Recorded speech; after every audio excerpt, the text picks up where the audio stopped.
ৰঙিয়াৰ শ্ৰমিক তথা কৃষক নেতা দেবেন কুমাৰ অসুস্থ। দীৰ্ঘদিন ধৰি বৃক্কজনিত ৰোগত আক্ৰান্ত হৈ আছে দেবেন কুমাৰ। আজীৱন সৰ্বহাৰা শ্ৰেণীৰ হৈ সংগ্ৰাম কৰা দেবেন কুমাৰ আৰ্থিকভাৱেও এতিয়া যথেষ্ট দুৰ্বল। উন্নত চিকিৎসাৰ বাবে শ্ৰমিক নেতাজনক প্ৰয়োজন হৈছে যথেষ্ট পৰিমাণৰ ধনৰ, আৰু যাৰ বাবে শ্ৰমিক নেতাজনে বিচাৰিছে আপোনাৰ মোৰ কিছু সহায়। সহায়ৰ বাবে তেওঁক 9954810623 এই মোবাইল নম্বৰটোত যোগাযোগ কৰিবলৈ আহ্বান জনোৱা হৈছে।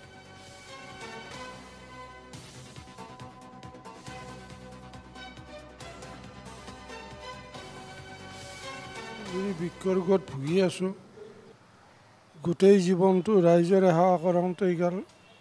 চাকৰি বাকৰিও নকৰিলোঁ মই। ৰাইজেই মোক পাৰিলে সহায় কৰক। আৰ্থিকভাৱে মই বিৰাট দুৰ্বল। গতিকে চৰকাৰৰ ভেকো ভাওনাটো ব্ৰিটিছ নাই লাগে ক'ব গ'লে।